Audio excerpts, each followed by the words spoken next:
الحمد لله حمدا كثيرا كما أمر، ونشهد أن لا إله إلا الله وحده لا شريك له في الخلق والأمر، إرغاما لمن جحد به وكفر. ونشهد أن سيدنا وسندنا ومولانا محمدا عبده ورسوله. أعوذ بالله من الشيطان الرجيم، بسم الله الرحمن الرحيم.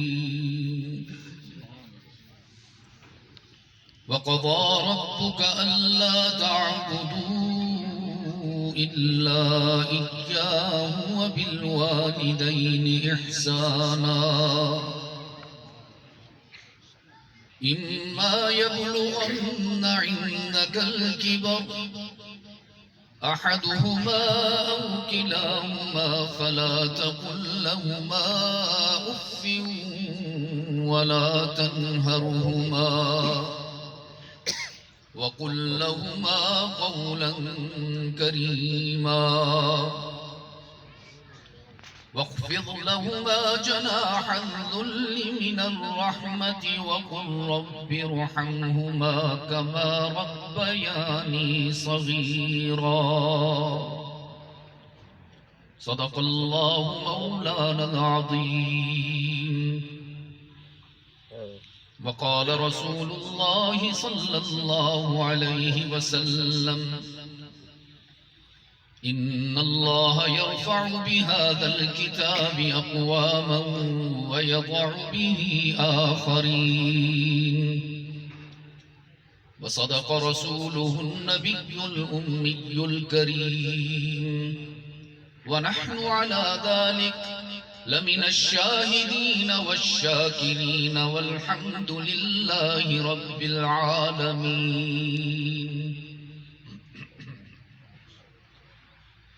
واجب الاحترام علماء کرام، طلباء عزیز،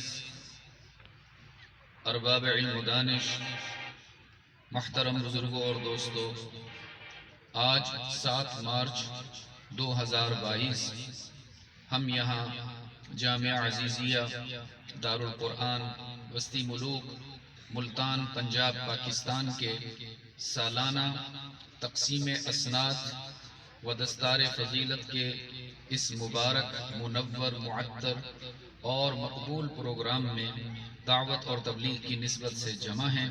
میں دعا کرتا ہوں کہ اللہ ہم سب کی یہ حاضری قبول فرمائے. آپ کی آمین نے مجھے بتایا کہ فیصل صاحب آپ اتنے تھکے ہوئے نہیں ہو سفر کر کر کے جتنا ہم بیٹھ بیٹھ کے تھکے ہوئے. تقریباً 2 سال بعد آپ سے ملاقات ہو رہی ہے. بس یہ اللہ کی حکمت تھی، کرونا کے عنوان سے جو ہمارے گناہوں کا وبال ہم پر آیا ہوا تھا. بہرحال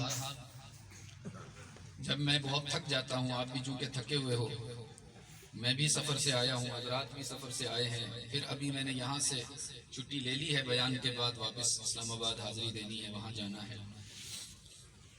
تو جب میں بہت تھک جاتا ہوں، سفر مجھے نڈھال کر دیتا ہے، اور آپ کو بھی دیکھ رہا ہوں تھکے ہوئے بیٹھے ہو، تو کیا خیال ہے ایک خوشخبری سنا دوں؟ جی صحیح، تھوڑے جا ڈساؤ تو صحیح، میرے کو پتہ لگ مجھے تو اردو الگ ہندے ہوئے کوئی نہ. سمجھ آ رہی ہے اردو آپ کو؟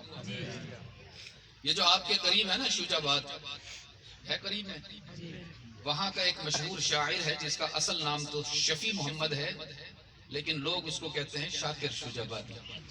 سنیا اسی نام دا وہ صحیح جلن میں تھک میں نا میں کو شاکر شوج آبادی یاد آ. وہ آدھے اتھاں جو بھوگ بھوگے ہیں اتھاں کوئی تاں جزا ملسی.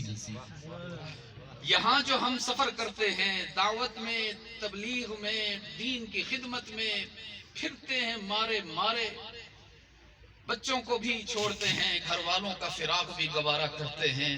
آپ لوگ بھی ٹھنڈی زمین پر بیٹھے ہو، اپنے گھر کا بستر چھوڑ کر، آرام چھوڑ کر علماء کا بیان سننے کے لیے آئے ہو. اتھا جو بھوگ بھوگے ہیں اتھا کوئی تا جزا مل سی، وہ تھکیڑے سارے لہوے سن نبی مل سی، خدا مل سی.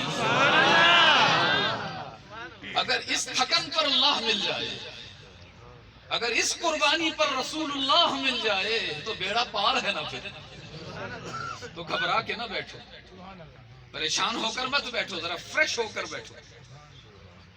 ہاں یہ اور بات ہے کہ مہنگائی نے آپ کا گلا دبا رکھا، اس میں بھی قصور ہمارا تو نہیں ہے عزیز دوستو. ہم تو سمجھاتے تھے آپ کو 2018 میں کہ نابالغ کو امام نہ بنانا، لیکن آپ نے سنی نہیں ہماری. آپ گھن کے آئے ہوئے ہوں ماشاءاللہ، خیر سے اب آپ خود ہی بھگتے. کہتے تھے جی ہم کشمیر آزاد کر کے دکھائیں گے. حضرت کشمیر بناسپتی گھی لینا مشکل ہو گیا، کشمیر کہاں سے لیں گے؟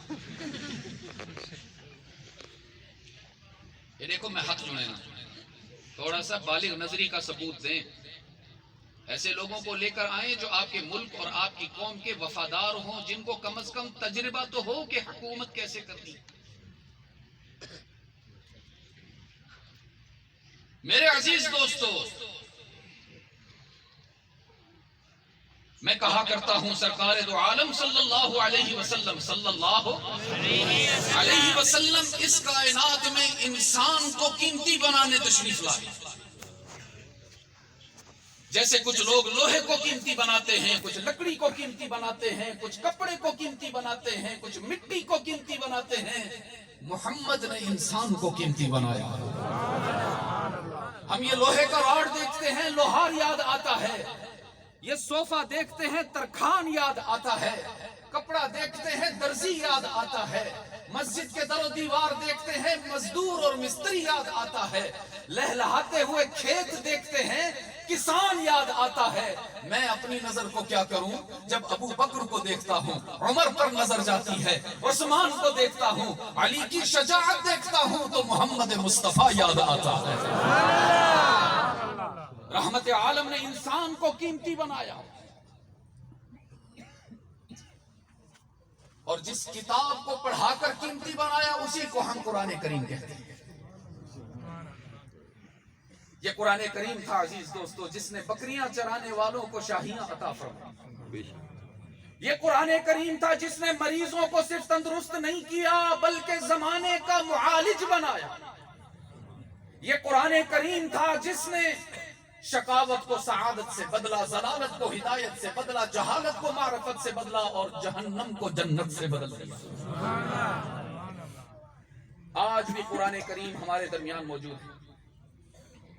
اس کا مطلب ہے کہ آج بھی ہماری بگڑی بن سکتی ہے، آج بھی ہماری نیا پار لگ سکتی ہے، آج بھی ہمارے قرضوں کا خاتمہ ہو سکتا ہے، آج بھی ہماری مہنگائی کا خاتمہ ہو سکتا ہے، آج بھی بے امنی ختم ہو سکتی ہے. شرط یہ ہے کہ قرآن کریم کو امام بنا کر چلنا ہوگا، قرآن کریم کی تعلیمات کو اپنانا ہوگا. آج میرا دل بہت دکھی ہے. میں بھی راستے میں مولانا قاری احسان صاحب دامت برکاتہم سے عرض کر رہا تھا کہ میں بہت کچھ ذہن میں سوچ کر آیا تھا آپ کی خدمت میں عرض کرنے کے لیے، لیکن کچھ دیر پہلے مجھے اطلاع ملی، آپ کو بھی ملی ہوگی، کہ ایک سفاک شخص نے، میں اس کو باپ نہیں کہتا، سفاک کہتا ہوں، میاں والی میں جس نے اپنی نو مولود بچی کو 5 گولیاں مار کے ذبح کر دیا، صرف اس لیے کہ وہ بیٹی تھی.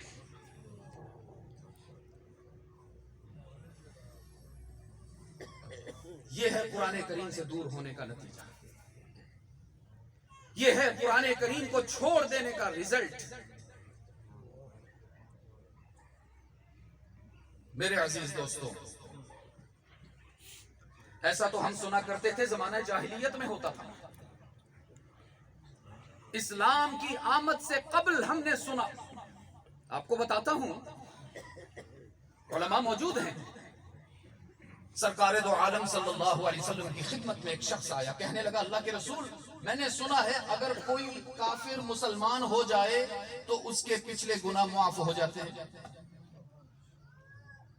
سرکار تو عالم صلی اللہ علیہ وسلم نے فرمایا تم نے سچ سنا ہے ان الاسلام یہدم ما کان قبلہ. جو شخص اسلام قبول کر لے مسلمان ہونے سے پہلے جتنے گناہ کیے تھے اللہ سارے معاف فرماتا ہے. یہ کافروں کے لیے ہے. اب آپ سوچ رہے ہوں گے کہ ہم مسلمان ہو گئے, ہم سے بھی تو غلطیاں ہو جاتی ہیں, تو ہمارے گناہ کب معاف ہوں گے؟ کافر مسلمان ہو جائے تو پچھلے معاف. تو آپ کے لیے بھی انعام رکھا ہے. رحمت عالم صلی اللہ علیہ وسلم نے فرمایا جو شخص پڑھ لے لا الہ الا اللہ محمد الرسول اللہ, اللہ اس کے پچھلے سارے گناہوں کو نیکیوں میں تبدیل فرما دے. صرف معاف نہیں. وہ شخص کہنے لگا اللہ کے رسول آپ سچ کہتے ہوں گے, آپ کے رب کا وعدہ سچا ہوگا, لیکن میں کیا کروں؟ مجھ سے اتنا بڑا گناہ ہو گیا, مجھ سے اتنا بڑا جرم ہو گیا کہ مجھے ڈر ہے کہ شاید آپ کا رب بھی میرے اس گناہ کو معاف نہ کرے. رحمت عالم صلی اللہ علیہ وسلم بے قرار ہو گئے, فرمانے لگے ایسا کیا گناہ ہوا تم سے؟ اس نے عرض کیا اللہ کے رسول میں نے اپنی زندہ بچی کو زمین میں دفن کیا. رحمت عالم صلی اللہ علیہ وسلم نے فرمایا یہ کوئی انوکھی بات نہیں تھی, سارے عرب میں یہی رواج تھا, لوگ اپنی بچیوں کو زندہ نہیں رہنے دیتے تھے. اگر تم نے بھی کر لیا تو کون سی بڑی بات ہے؟ وہ کہنے لگا اللہ کے رسول باقی لوگ جب اپنی بچیوں کو زندہ دفن کرتے تھے وہ بچیاں نو مولود ہوتی تھیں, چند گھنٹوں کی ان کی عمر ہوتی تھی, ان کو خبر بھی نہ ہوتی تھی کہ ان پر کیا قیامت گزرنے لگی ہے. لیکن میں نے جب اپنی بچی کو زندہ دفن کیا ہے تو وہ چند گھنٹوں کی نہیں تھی, وہ 6-7 سال کی جیتی جاگتی بچی تھی. یہ میں آپ کو عرض کر رہا ہوں, یہ جو کل یہ آج جو واقعہ ہوا ہے یہ ایک مسلمان نہیں کر سکتا.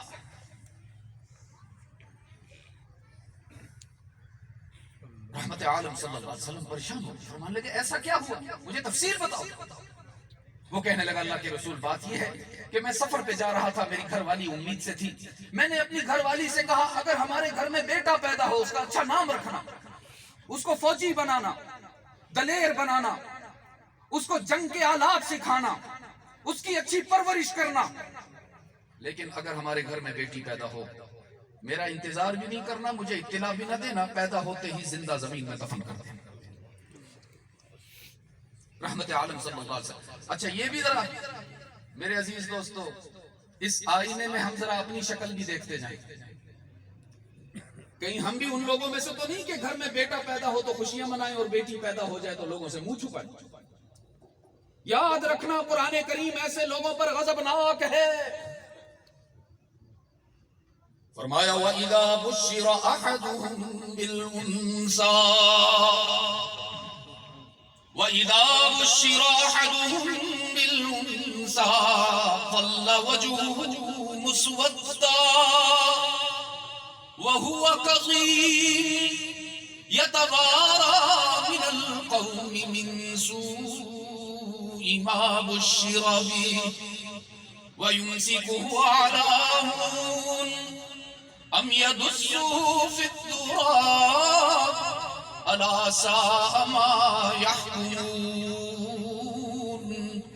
رب العالمین نے فرمایا پیارے محبوب آئیے نا آپ کے ذریعے آپ کی امت کو پیغام سناؤں. اور محمد کے ذریعے کیوں؟ اس لیے کہ اللہ نے مکھن میں اتنی نرمی نہیں رکھی جتنی محمد کے انداز میں نرمی ہے, شہد میں وہ مٹھاس نہیں جو محمد کے انداز میں مٹھاس. رب نے فرمایا پیارے محبوب اپنی امت کو اپنے رب کا پیغام سناؤ. وَإِذَا بُشِّرَ أَحَدُهُم بِالْأُنثَىٰ. کتنے نادان ہیں وہ لوگ کہ اگر گھر میں بیٹا پیدا ہو جائے تو مٹھائیاں بانٹتے ہیں, لوگوں کو دعوت پہ بلاتے ہیں, اپنی گھر والی کے لیے زیورات بنواتے ہیں, نئے نئے جوڑے بناتے ہیں. لیکن اگر اسی گھر میں بیٹی پیدا ہو جائے تو لوگوں سے منہ چھپاتے ہیں اور لوگوں سے مبارکباد بھی وصول نہیں کرتے. ان کا بس نہیں چلتا کہ اس بیٹی کو زندہ زمین میں دفن کر دیں. رب نے فرمایا الا ساء ما يحكمون.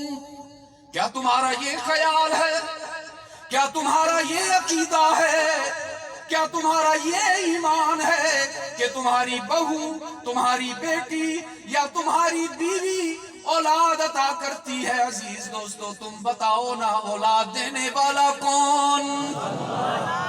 کون؟ جواب مجھے درست بھی چاہیے اور تندرست بھی چاہیے، صرف اللہ نہیں کہنا عزیز دوستو، اس لیے کہ ماحول بگڑ رہا ہے، آپ پر محنت کی جا رہی ہے، کچھ نادان آپ کا عقیدہ خراب کرنا چاہتے ہیں، وہ آپ کو سکھاتے ہیں دوائی بھی کرتی ہے، پیسہ بھی کرتا ہے، حکومت بھی کرتی ہے، ملک بھی کرتا ہے، لوگ بھی کرتے ہیں اور اللہ بھی کرتا ہے، جبکہ محمد کا پیغام یہ ہے کائنات میں کسی سے کچھ نہیں ہوتا، سب کچھ کون کرتا ہے؟ اللہ ہی کہنا ہی۔ یاد رکھنا مشرک اور موحد میں یہی فرق ہے، مشرک کہتا ہے کہ اللہ بھی کرتا ہے اور محمد کا سپاہی کہتا ہے کہ اللہ بھی، اور ہی کہنے میں شرمایا نہ کرو، گھبرایا نہ کرو، میں کہا کرتا ہوں شاید میری نماز مجھے جنت میں نہ لے جائے، شاید میرے روزے میری جنت کا فیصلہ نہ کروا سکے، میرے صدقے، میرے زکوٰۃ، میری خیرات، میرے عمرے مجھے جنت میں نہیں لے جا سکیں گے، اگر میں جنت میں جاؤں گا اللہ کے کرم کے بعد یہی ہی مجھے جنت میں لے کر جائے گا انشاءاللہ۔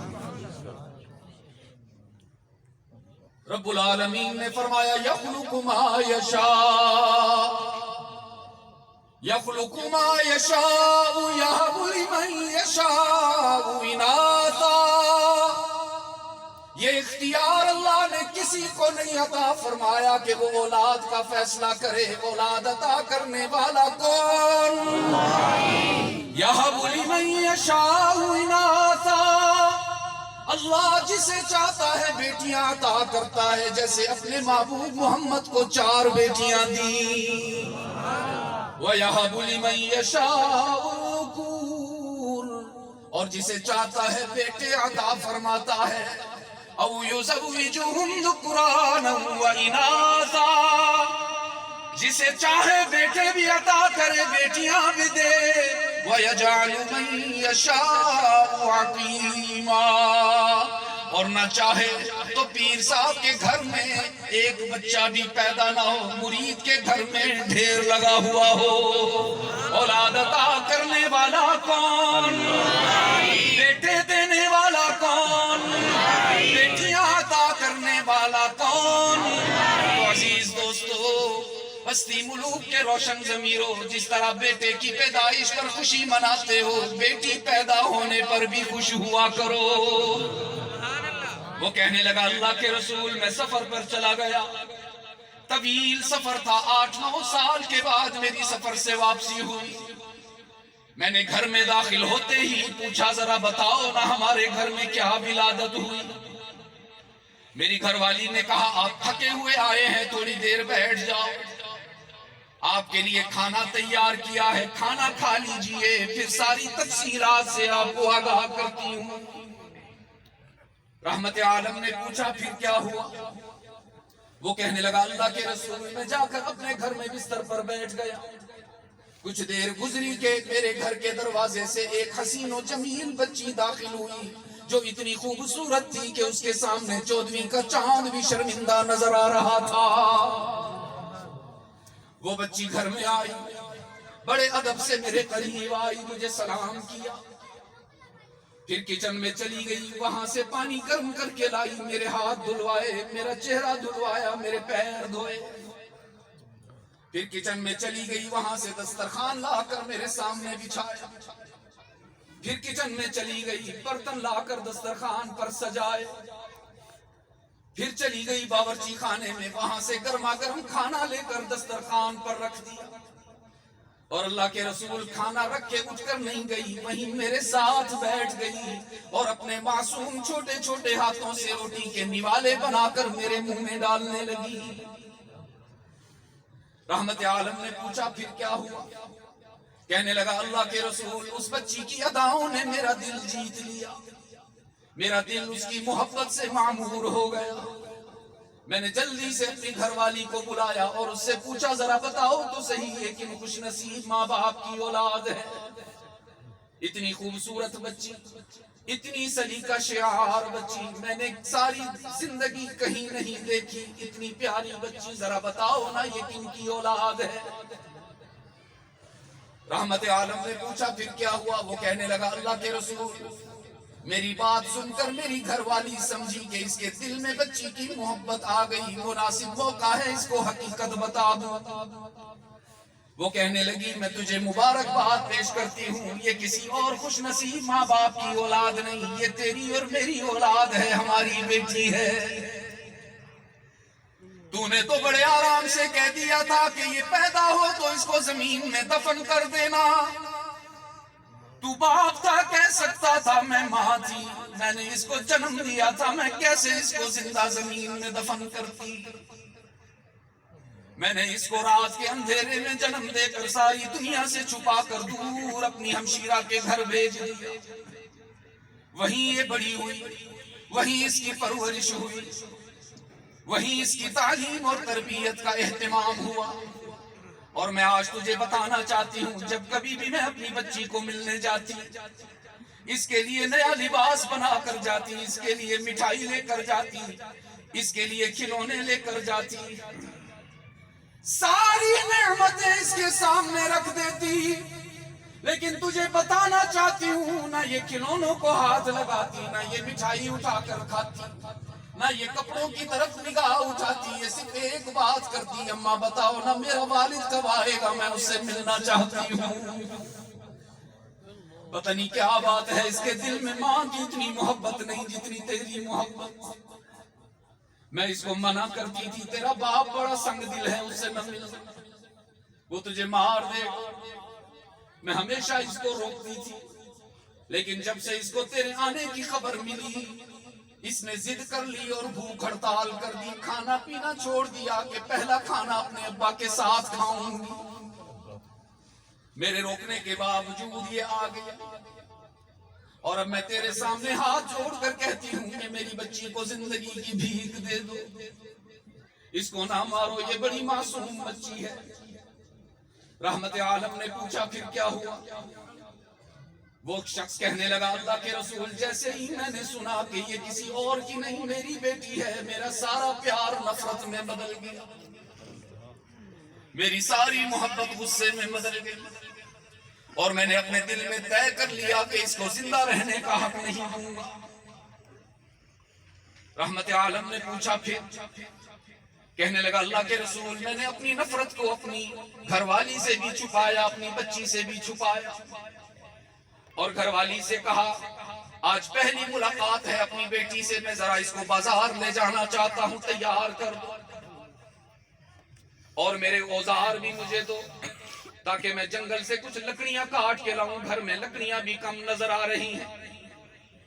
اللہ کے رسول، میری گھر والی نے میری بچی کا میک اپ کیا، وہ تو پہلے ہی حسین تھی، وہ تو پہلے ہی جمیل تھی، اس کا لباس تبدیل کیا، اس کا چہرہ چمکایا، اس کے سر پر چادر رکھی تو وہ چندے آفتاب چندے مہتاب ہو گئی.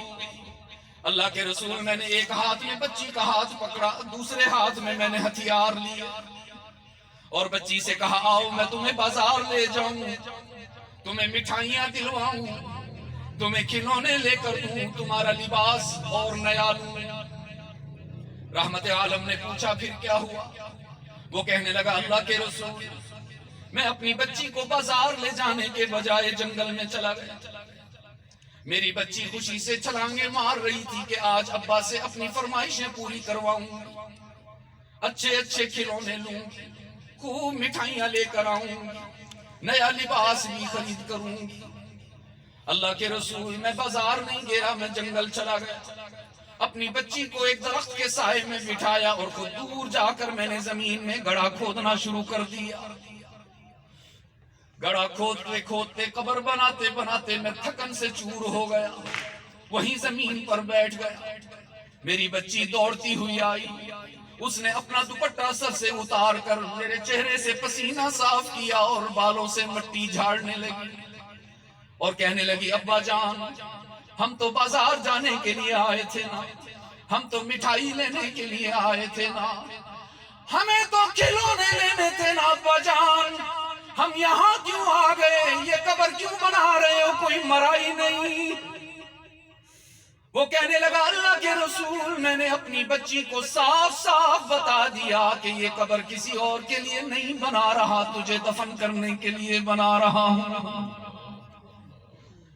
رحمت عالم نے پوچھا پھر کیا ہوا؟ وہ کہنے لگا اللہ کے رسول، جیسے ہی میری بچی نے سنا کہ میں اسے دفن کرنے لگا ہوں، وہ تو سر سے پاؤں تک کانپنا شروع ہو گئی، خوف سے اس کا چہرہ زرد پڑ گیا، آنکھوں سے اس کے آنسو بہنے لگے اور میرے سامنے ہاتھ باندھ کے کھڑی ہو گئی، کہنے لگی ابا آج تک میں نے تیرا دل نہیں دکھایا، مجھے کیوں مارتے ہو؟ میں نے آج تک تیری حکم عدولی نہیں کی، مجھے کس بات کی سزا دیتے ہو؟ مجھے میرا قصور تو بتاؤ نا، مجھے میرا جرم تو بتاؤ نا، کس بات پر مجھے زندہ دفن کر رہے ہو؟ وہ کہنے لگا تجھے اس لیے مارنا چاہتا ہوں کہ تو بیٹا نہیں ہے بیٹی ہے، تو لڑکا نہیں ہے لڑکی ہے، اور ہمارے معاشرے میں لڑکیوں کو ان کا حق نہیں دیا جاتا۔ بستی ملوک والوں ہم میں بھی تو کتنے نادان ہیں جو بیٹوں کو ساری جائیداد دیتے ہیں، بیٹیوں کو نہیں دیتے، ساری جائیداد پر خود قبضہ کر لیتے ہیں، اپنی بہنوں کو ایک ٹکا بھی نہیں دیتے، خود چمکتی دمکتی گاڑیوں میں پھرتے ہیں اور اپنے گھر میں اپنی بہن کے گھر میں فاقے دیکھتے ہیں۔ وہ کہنے لگا اللہ کے رسول، مجھے اپنی بچی پر کوئی رحم نہ آیا، وہ میرے سامنے عاجزی سے گڑ گڑاتی رہی، آنسو بہاتی رہی، ابا مجھے میرا قصور بتاؤ، میں قبر میں نہیں جانا چاہتی، مجھے ڈر لگتا ہے، میں تو آج تک کبھی رات کو اکیلے نہیں سوئی، میں قیامت تک یہاں کیسے پڑی رہوں؟ مجھے بھوک لگے گی، مجھے کھانا کون دے گا؟ مجھے پیاس لگے گی، مجھے پانی کون دے گا؟ مجھے تو آج تک کبھی اندھیرے کمرے میں نہیں جانے دیا گیا، ابا بتاؤ نا میں اس اندھیرے گڑھے میں کیسے وقت گزاروں گی؟ اور اگر مجھے دفن کرنا ضروری ہے، میری خالہ کو بھی بھیجو نا، میری ماں کو بھی دفن کرو نا، میرا کیا قصور ہے ابا؟ میں تجھ سے زندگی کی بھیک مانگتی ہوں، مجھے نہ مارو، میں وعدہ کرتی ہوں کبھی تجھے اپنا چہرہ نہیں دکھاؤں گی۔ رحمت عالم نے پوچھا پھر کیا ہوا؟ کہنے لگا اللہ کے رسول، مجھے اپنی بچی پر کوئی رحم نہ آیا، میں اس وقت انسان نہ رہا تھا، شیطان بن گیا تھا، میں نے اپنی بچی کو سر کے بالوں سے پکڑ کر گھسیٹا اور گڑھے کے قریب لا کر اس کی کمر پر لات مار کے اس کو گڑھے میں گرا کے اوپر اس کے مٹی ڈالنا شروع کر دی۔ وہ چیختی رہی، چلاتی رہی ابا مجھے نہ مار، لیکن میں دیوانوں کی طرح اس پر مٹی ڈالتا رہا۔ اللہ کے رسول جب اس کے چہرے پر مٹی ڈالنے کا وقت آیا تو وہ چلا کر کہنے لگی ابا آج تو با اختیار ہے، میں بے بس ہوں، آج تو طاقتور ہے، میں کمزور ہوں، آج تو مجھ پر ظلم ڈھا سکتا ہے، میں کچھ نہیں کر سکتی، خاموش رہوں گی، لیکن یاد رکھنا ایک وقت آئے گا جب تو کمزور ہوگا، میں طاقتور ہوں گی، جب تو بے اختیار ہوگا اور میں با اختیار ہوں گی، اس روز تیرا گریبان پکڑ کر پوچھوں گی تو نے مجھے کیوں مارا؟ اللہ کے رسول میں نے اس کی کوئی بات نہ سنی اور اس کا چہرہ بھی مٹی میں دفن کر دیا۔ کہنے لگا اللہ کے رسول وہ دن ہے، آج کا دن ہے، نہ میں رات کو سو سکتا ہوں نہ مجھے دن میں چین ہے، رات کو سونے لگتا ہوں تو بچی کی چیخیں کانوں میں سنائی دیتی ہیں، روٹی کھانے لگتا ہوں تو مجھے لگتا ہے سالن میں گوشت کے بجائے میری بیٹی کے جسم کی ہڈیاں ہیں، پانی پینے لگتا ہوں تو پانی کے بجائے مجھے خون محسوس ہوتا ہے۔ اللہ کے رسول آپ بتاؤ نا کیا آپ کا رب میرا یہ گناہ بھی معاف کر دے گا؟ رحمت عالم صلی اللہ علیہ وسلم نے فرمایا ان الاسلام یہدم ما کان قبلا، میرے رب کا اعلان سچا کہ اگر اسلام قبول کرنے سے پہلے تم نے جتنے گناہ کیے اگر مسلمان ہو جاؤ اسلام قبول کر لو تو اللہ تمہارے گناہوں کو معاف کر دے گا. مجھے یقین ہے کہ اگر تو کلمہ پڑھ لے تیرا گناہ معاف ہو جائے گا. اس شخص نے کلمہ پڑھا اشہد ان لا الہ الا اللہ واشہد انک محمد الرسول اللہ. رحمت عالم کی آنکھوں سے آنسو برس رہے.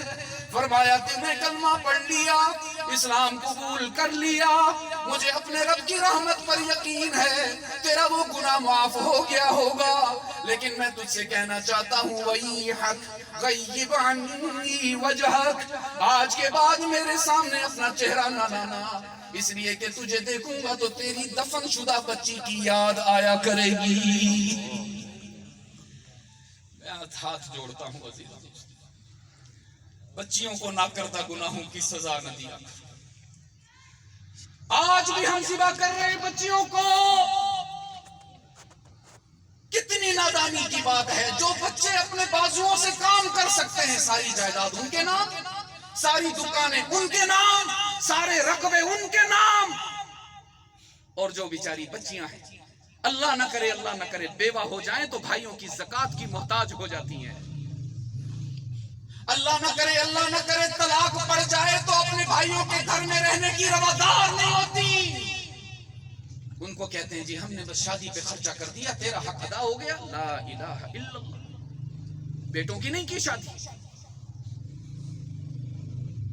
اور میری بات اور میری کیا اپنے محبوب کی حدیث سنو.